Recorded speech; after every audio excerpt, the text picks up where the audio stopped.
My discussion is going to be about me having a conversation with my 11-year-old self. It was a pivotal time in my life. During that age, I was transitioning from fifth grade to middle school, and that was also the first year that I was going to be bused outside of my neighborhood school. So it was a big deal to me. I was very excited initially until the first day of school came.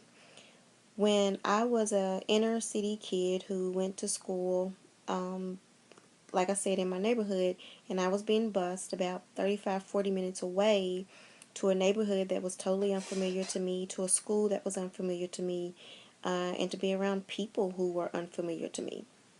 So the first day of school, my friends and I were very excited. The bus ride was a long ride, gave us time to socialize. But when we got there, things kind of changed drastically. There were so many students. The school that I went to was actually Stewart Middle School. At the time, it was a middle school and a high school. But the year that I entered into sixth grade, they made it strictly middle school. So the school was huge. So big, in fact, that they gave us 10 minutes in between each period to get to class. It was just that big. Um, when we got off the bus to go inside the school, we were walking down the hall. Some friends and I were trying to figure out, where our homeroom is, where our first period is, kind of get the lay of the land. And all of a sudden, this group of white kids, probably 12, 15 kids, just started yelling, screaming at us, throwing things at us, telling us to get out of their school, calling us the N-word. They didn't want us there. Why are we here? We need to go back to where we came from. Just all these types of things. So initially, it was like, where was all this coming from? I had never experienced racism up until that point, ever. And if I had, I guess I just didn't really realize that I knew what it was. Um, it became so bad throughout the day that our teachers was having to escort the black students to their classes, for safety reasons, obviously. Um, I didn't know what to do. I just kept saying I wanted to go home. I wanted to go home. I wanted to call my parents. It was just surreal.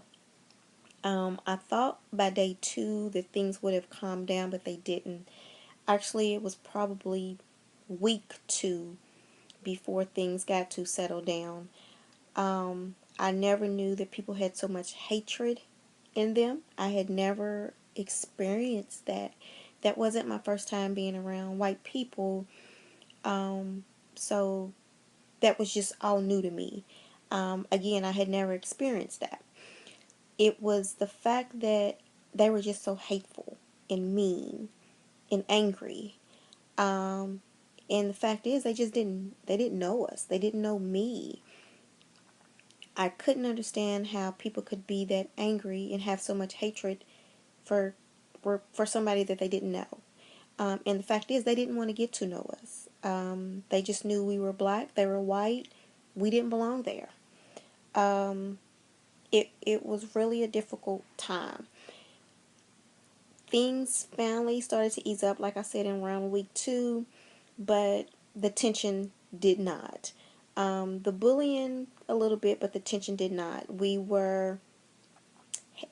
didn't get to eat with them when it came to lunch. They didn't want us around them. They didn't want us at their table. When it came time to go to PE class, they didn't want us on their team. And I just it was a very difficult time for me. And to be quite honest, the whole 3 years that I was there, it remained that way. Now, not to say that I didn't get friends that were white. I did. But for the most part, they just felt like they were superior. They were prejudiced against us. Um, they thought that we were all hoodlums. You know, stereotype says all black people are bad, all black people are in gangs, all black people, rob, steal, and harm people. And it was just a very, very difficult time in my life.